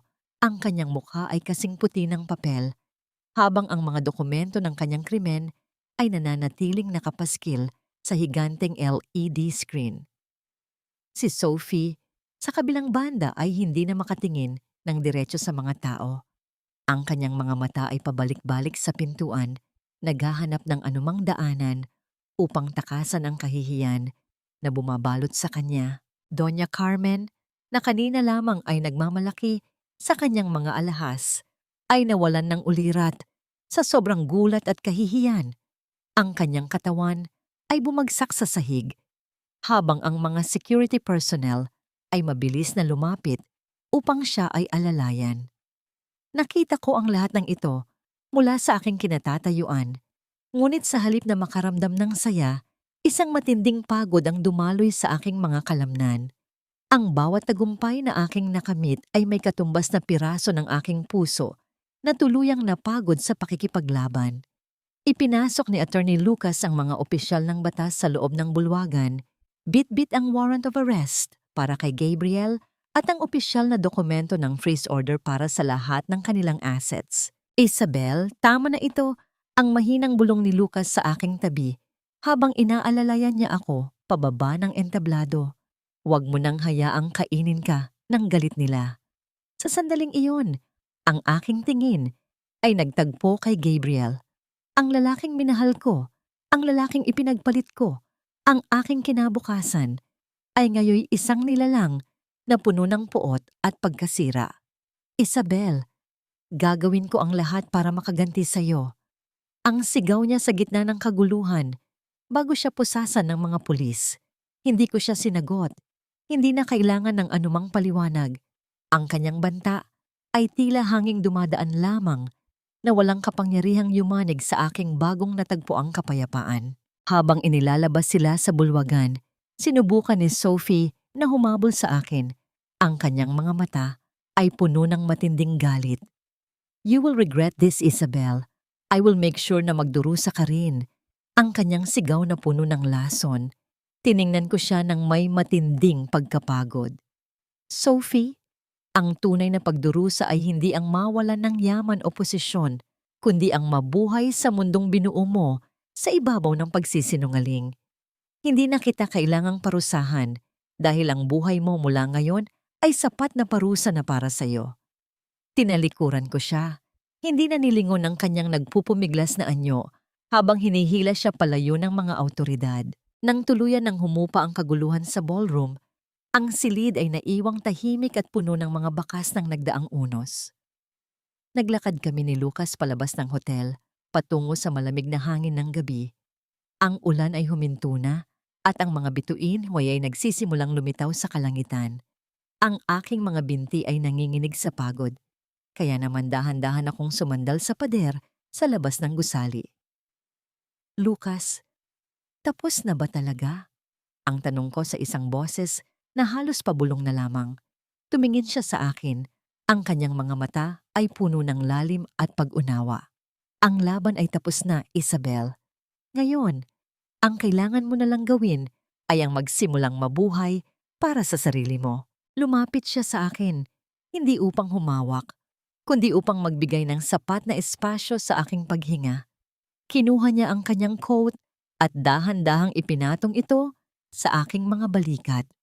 Ang init ng kanyang tela ay nagbigay ng isang pambihirang kapanatagan sa aking katawan. Sa gitna ng katahimikan ng gabi, napansin ko ang isang maliit na sugat sa kanyang braso mula sa nagdaang gabi. Isang bakas ng kanyang pagtatanggol sa akin. "Lucas, ang sugat mo." Ang wika ko habang dahan-dahang hinahaplos ang kanyang braso ng may pag-iingat. Ngumiti siya. Isang ngangiting hindi para sa sinuman, kundi para sa akin lamang. "Maliit na bagay lang ito, Isabel. Mas mahalaga, naligtas ka." Habang nakatitig ako sa kanya, isang tanong ang hindi ko mapigilang itanong sa aking isipan. Matapos ang lahat ng aking ginawa upang mapatalsik ang mga huwad sa aking buhay, paano ko nga ba tuturuan ang aking puso na magtiwala muli sa isang taong nandyan lamang upang damayan ako sa bawat pagkawasak, nang hindi natatakot na baka ang lahat ng ito ay isa lamang panibagong ilusyon? Ang mga sugat na natamo ni Lucas noong gabing iyon ay tila isang nakatagong saksi sa lahat ng panganib na hinaharap namin. Sa loob ng malinis at payapang silid ng ospital, pinagmamasdan ko siya habang mahimbing na natutulog. Ang kanyang mukha na dati ay puno ng talino at pormalidad ay nagmumukhang bata at mapayapa sa ilalim ng malamlam na ilaw. Dahan-dahan kong inilapat ang isang basang bimpo sa kanyang braso upang linisin ang paligid ng mga tahi. Bawat paggalaw ko ay puno ng pag-iingat, tila natatakot na baka magising ko siya sa aking munting pagkilos. Ang amoy ng ospital na dati ay nagdudulot sa akin ng matinding takot at pait. Noong panahong nag-aagaw buhay si Tatay Mateo ay nagbago ng kahulugan. Ngayon, ito ay amoy ng pag-asa at panibagong simula. Nang magdahan-dahan ang kanyang pagbukas ng mga mata, sinalubong niya ako ng isang pamilyar at maamo na tingin. Hindi siya gumalaw upang hindi ako mabulabog sa aking ginagawa, bagkus ay nanatili siyang nakatitig sa akin ng may malalim na pagmamahal. "I'm sorry, Isabel. Hindi ko napigilan si Sophie. Nasaktan ka." Ang kanyang boses ay mahina, ngunit punong-puno ng pagsisisi. Napangiti ako ng mapait. habang inilalapag ang bimpo sa mesa. Huwag mong sabihin iyan, Lucas. Dahil sa'yo, nakatayo pa rin ako ngayon. Higit pa sa sapat ang ginawa mo para sa akin. At hindi ko alam kung paano ko masusuklian ang lahat ng ito. Dahan-dahan niyang inabot ang aking kamay. Ang kanyang mga daliri ay humawak ng marahan, ngunit matatag sa aking palad. Hindi mo kailangang magbayad, Isabel. Ang makita kang malaya at nakangiti ay higit pa sa anumang bayad na maibibigay mo sa akin. Ang bawat salita niya ay tila isang mainit na yakap sa gitna ng malamig na silid. Sa sandaling iyon, ang lahat ng aking pangamba sa nakaraan ay unti-unting natutunaw. Hindi na ako ang babaeng nagmamakaawa para sa atensyon ng isang taong walang pagpapahalaga. Dito, sa tabi ni Lucas, ang aking pagkatao ay muling nabubuo, puno ng respeto at pag-unawa. Habang nananatili kami sa katahimikan, hindi ko mapigilang isipin ang mga nakaraang buwan. Ang lahat ng aking paghihirap, ang lahat ng gabi na nilamon ako ng pait, ay tila isang mahabang panaginip na unti-unting naglalaho sa pagsikat ng araw. Ang pag-ibig na akala ko ay nakasentro lamang sa pagsasakripisyo para sa iba ay nagbago. Natutunan ko na ang tunay na pagmamahal ay hindi nagpapababa ng iyong pagkatao. Sa halip, ito ang nagbibigay sa iyo ng lakas upang maging mas mahusay na bersyon ng iyong sarili. Ang bawat kiliti sa aking puso ay hindi nanggagaling sa mga bulaklak o mamahaling regalo, kundi sa simpleng presensya ng taong handang maging kalasag ko sa gitna ng bagyo. Nang sumapit ang hapon, nagpaalam ako upang bumalik sa bahay, Ama, at maghanda para sa paglipat ni Tatay Mateo sa mas maayos na pasilidad. Bago ako tuluyang lumabas, hinawakan ko muli ang kanyang kamay. Magpahinga ka ng mabuti, Lucas. Kailangan mong gumaling agad dahil marami pa tayong gagawin para sa mga susunod na hakbang sa kaso. Ang wika ko na may kasamang biro upang pagaanin ang kanyang kalooban. Ngumiti siya at dahan-dahang tumango. Ang kanyang mga mata ay nananatiling nakasunod sa aking bawat galaw hanggang sa makalabas ako ng pinto. Pag-uwi ko, ang mansyon na dati ay puno ng boses ni Gabriel ay tila isang malawak at bakanteng espasyo na naghihintay na punan ng bagong buhay. Sa gitna ng aking pag-aayos ng mga gamit, natagpuan ko ang isang lumang liham na naiwan sa ilalim ng drawer ni Gabriel. Isang liham na isinulat ni Sophie para sa kanya. Ilang buwan pa lamang ang nakakalipas. Ang nilalaman nito ay hindi tungkol sa pagmamahal, kundi tungkol sa kung paano niya gagamitin ang lahat ng kayamanan ni Gabriel upang itayo ang sarili niyang imperyo sa ibang bansa at tuluyang iwanan ang lahat ng walang babala. Ang bawat salita ng pagtataksil sa loob ng kanilang sariling pagtataksil ay tila isang huling sampal sa aking pagkabulag noon. Napatitig ako sa liham habang ang aking isipan ay pilit na pinoproseso ang lahat. Ang taong kinatatakutan kong mawala ay gagamitin lamang pala ako bilang hakbang upang makuha ang gusto niya. Ang bawat luha na aking inilabas para sa aking nakaraang pagsasakripisyo ay tila isang sayang na puhunan sa isang taong walang kwenta. Sa gitna ng aking mga gamit, habang nakatanaw ako sa bintana at pinagmamasdan ng dahan-dahang paglubog ng araw, isang malalim na tanong ang bumabagabag sa aking kalooban. Kung ang lahat ng aking pagmamahal sa nakaraan ay nakabuo lamang ng ganitong uri ng pagkawasak, paano ko malalaman kung ang nararamdaman ko ngayon para kay Lucas ay isang tunay na pag-ibig o isa lamang panibagong forma ng pangangailangan sa isang taong handang sumalo sa aking mga basag na piraso? Ang mga araw na sumunod ay tila isang unti-unting pagbabalik ng kulay sa aking mundo na matagal na nabalot ng abo. Sa loob ng kulungan, ang dating mayabang na si Gabriel ay wala ng bakas ng kanyang dating karangyaan. Ang bawat pagdalaw ko sa kanya na sinamahan ni Attorney Lucas ay nagpapakita ng isang katotohanang hindi na niya matatakasan. Nakaupo siya sa likod ng makapal na salamin. Ang kanyang mga mata ay puno ng pagsisisi na tila huli na para sa lahat. Sa kabilang banda, si Doña Carmen ay hindi man lang naglakas loob na magpakita. Ang kanyang pagmamalaki ay tuluyang gumuho kasabay ng pagkawala ng kanilang ari-arian na kinumpis ka ng batas. Isabel, alam kong hindi ka maniniwala, pero nagsisisi ako sa lahat. Ang mahinang boses ni Gabriel na nanginginig sa likod ng salamin. Ang bawat salita niya ay tila hangin na walang bigat, isang paalala lamang ng lahat ng sakit na aking dinanas. Tinitigan ko siya, hindi na may galit, kundi may habag na nagmumula sa aking paglaya. Gabriel, ang paghingi mo ng tawad ay hindi na magbabago sa nakaraan. Ngunit ang pagtanggap nito ay para sa aking sariling kapayapaan, hindi para sa iyo. Ang mahinahon kong tugon habang dahan-dahang tumatalikod upang lisanin ang lugar na yon. Hindi ko na kailangang manatili sa dilim para lang makita ang kanyang pagdurusa. Ang aking kalayaan, ang pinakamabigat na parusa para sa kanya.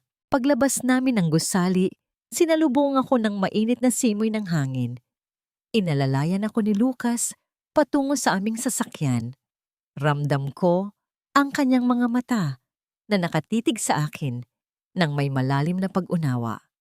Dinala niya ako sa isang parke kung saan ang mga puno ay nagsisimulang mamulaklak, isang palatandaan ng bagong buhay. Habang naglalakad kami sa may gilid ng isang lawa, ang katahimikan sa pagitan namin ay hindi na nakakailang, kundi puno ng pag-asa. Isabel, malaya ka na.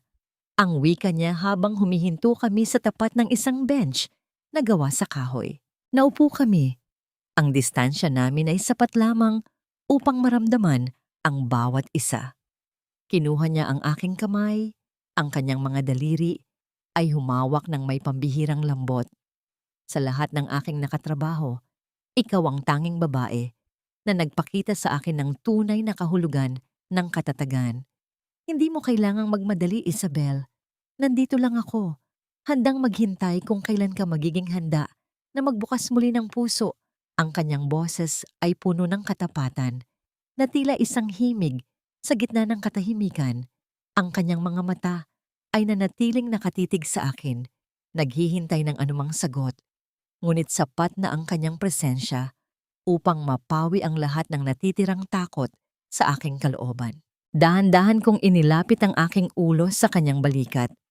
Ang bawat paghinga niya ay nararamdaman ko, isang rhythmic na paalala na ako ay buhay at may kasama. Sa sandaling iyon, ang aking mga mata ay napapikit, inaalala ang lahat ng sakit at paghihirap, ngunit tanging pasasalamat na lamang ang aking nararamdaman.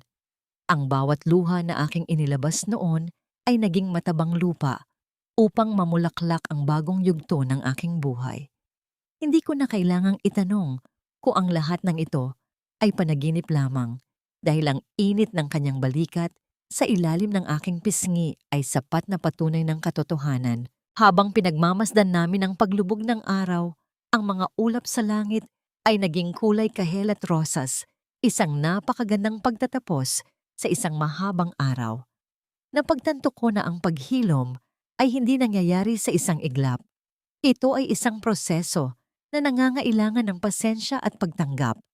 Ngunit sa tabi ng taong nakakita sa akin sa aking pinakamababang sandali at hindi man lang nag-atubiling humawak sa aking kamay, ang lahat ng pagod ay nagkaroon ng kahulugan. Isang tanong ang muling sumagi sa aking isipan habang ninanamnam namin ang katahimikan ng hapon. Sapat na kaya ang ating mga karanasan upang gawing matibay ang pundasyon ng ating samahan? O ang ating mga sugat ba ang magiging dahilan upang mas lalo nating pahalagahan ang bawat sandali ng kapayapaan na matagal nating hinangad? Ang umaga ay nagsimula sa isang napakaliwanag na sinag ng araw na tumatagos sa bintana ng aking silid-aralan sa unibersidad.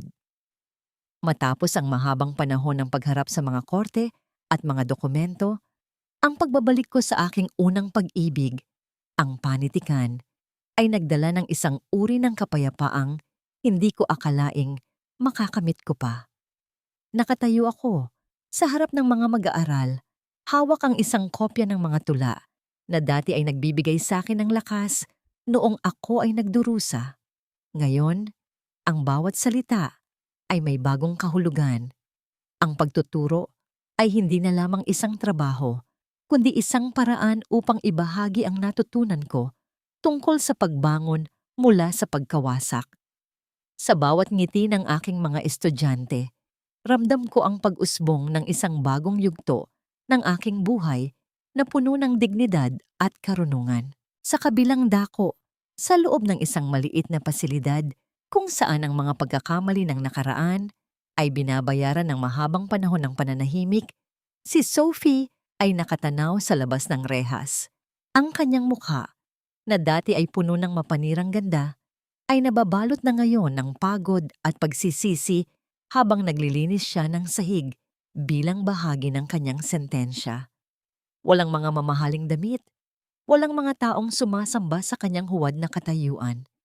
Sa gitna ng kanyang pagdurusa, isang maliit na telebisyon sa sulok ng silid ang nagpakita ng balita tungkol sa tagumpay ng aking mga proyekto sa kultura. Ang bawat imahe ng aking mukha sa screen ay tila isang matalim na paalala sa kanya na ang lahat ng kanyang ginawa upang pabagsakin ako ay siya palang nagtulak sa akin patungo sa aking tunay na liwanag. Nang matapos ang aking klase, naglakad ako patungo sa parke kung saan madalas kaming magkita ni Lucas. Ang mga dahon ay malago na, tila ipinagdiriwang ang pagbabagong naganap sa aming kapaligiran. Nakita ko siya na naghihintay sa tapat ng aming paboritong bench. Ang kanyang pagtayo, nang makita ako, ay nagdulot ng isang matamis na kaba sa aking dibdib. Lucas, ang aking bati, na may kasamang malambot na ngiti. Sinuot niya ang kanyang Amerikana na laging malinis at maayos. Ngunit ang kanyang mga mata ay nanatiling puno ng init na tila yaman na nakalaan lamang para sa akin. Isabel, heto ang mga papeles na kailangan mo para sa iyong bagong proyekto sa pananaliksik. Ang wika niya habang iniaabot ang isang folder. Naupo kami. At sa sandaling iyon, ang paligid ay tila naglaho. Wala na ang mga ingay ng lungsod. Wala na ang mga anino ng nakaraan. Ang hangin ay humahalik sa aming mga pisngi ng may lambing. Lucas, salamat sa pagiging sandigan ko sa lahat ng ito. Ang bulong ko. Sa gitna ng mga punong kahoy, dahan-dahan niyang inilapit ang kanyang kamay sa aking pisngi, hindi upang humawak, kundi upang dahan-dahang alisin ang isang hibla ng aking buhok na tumatabing sa aking mukha. Ang kanyang mga mata ay nanatiling nakatitig sa akin nang may paghanga at pagtanggap sa lahat ng aking nakaraan. Sa gitna ng ating mga pinagdaanan, ang ating mga sugat ang siyang nagturo sa atin kung paano pahalagahan ang bawat sandali ng katahimikan at pagmamahalan. Ang wika niya ng may katapatan. Napagtanto ko na ang tunay na kagandahan ng isang tao ay hindi nakikita sa kanyang tagumpay o yaman, kundi sa kanyang kakayahang magpatawad at muling bumangon pagkatapos ng isang matinding pagbagsak. Ang bawat kiliti sa aking puso ay hindi nanggagaling sa mga marangyang pangako, kundi sa katiyakan na sa mundong ito, may isang taong handang maglakad kasabay ko sa kahit anong landas. Kinuha niya ang aking kamay at sa pagkakataong yon, ang lahat ng aking pangamba ay tuluyang naglaho, napalitan ng isang pangakong hindi na mababali kailanman. Habang nakatingin kami sa malawak na langit na kulay asul, isang tanong ang hindi ko na kailangang itanong dahil alam ko na ang sagot. Pagkatapos ng lahat ng bagyo, pagkatapos ng lahat ng luha, ang pag-ibig na nagmumula sa pag-unawa at pagtitiwala ay ang tanging sandatang kailangan ko upang harapin ang bawat bukas. Hindi na ako ang babaeng nakakulong sa nakaraan. Ako na ngayon ang may akda ng aking sariling kwento.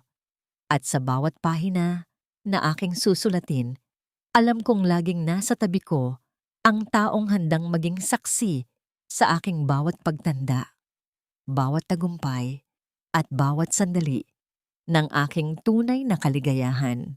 Ang mga alon ng dagat ay dahan-dahang humahalik sa dalampasigan.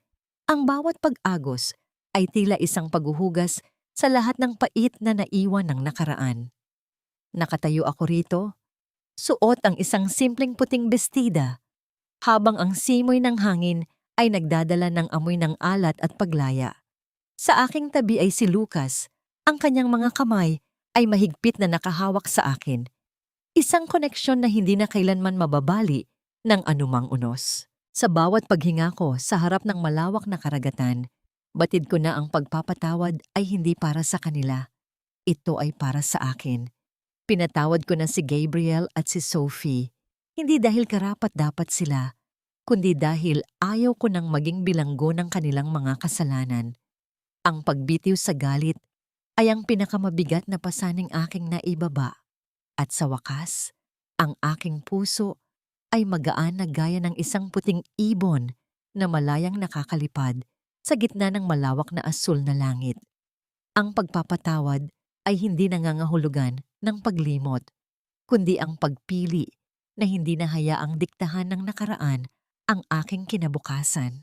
Natagpuan ko ito sa pinakasimpleng paraan, sa paggising sa umaga nang walang takot, sa pagkain ng almusal kasama si Tatay Mateo na ngayon ay maayos na ang kalusugan, at sa paghimbing sa gabi na may kasiguraduhan na ang taong nasa tabi ko ay nagmamahal sa akin ng buong katapatan. Ang kapayapaan ay hindi ang kawalan ng problema, kundi ang pagkakaroon ng lakas ng loob na harapin ang anumang pagsubok ng may pananalig at pag-asa. Ang mansyon ay wala na, ang lahat ng yaman ay naglaho, ngunit ang tahanan na aking nabuo sa loob ng aking sarili ay hindi kailanman magagiba. Ang pinakamahalagang aral na aking natutunan ay simpleng ngunit malalim. Ang ating halaga ay hindi nakadepende sa kung sino ang kasama natin o kung gaano karami ang ating ari-arian.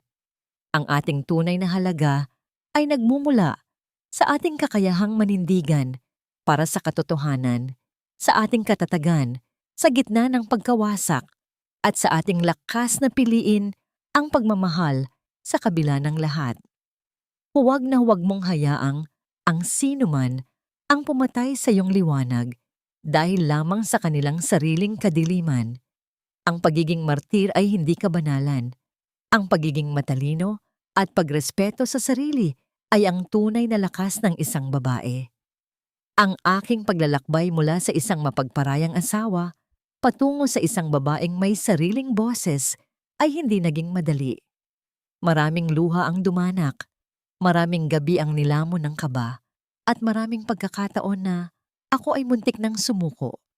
Ngunit sa paglingon ko sa bawat hakbang, nakita ko na ang lahat ng mga luhang iyon ay naging pataba sa lupa ng aking pagkatao. Ang aking kwento ay hindi natatapos sa paghihiganti. Ito ay nagtatapos sa paghahanap sa sarili at ang muling pagkatuto kung paano magmahal ng tama. Isang pag-ibig na nagpapalaya, hindi nagkukulong, isang pag-ibig na nagpapataas ng ating dignidad, hindi nagpapababa nito. Habang papalubog ang araw, ang kalangitan ay nagkulay ginto at lila. Inilapat ni Lucas ang kanyang labi sa aking noo, isang halik na puno ng pangako at kapanatagan. Sa mundong ito na puno ng mga huwad na pangako, nahanap ko ang aking katotohanan. At sa bawat bagong umaga, alam kong handa na akong sumulat ng bagong pahina, hindi na bilang isang biktima, kundi bilang isang babaeng tunay na malaya at masaya.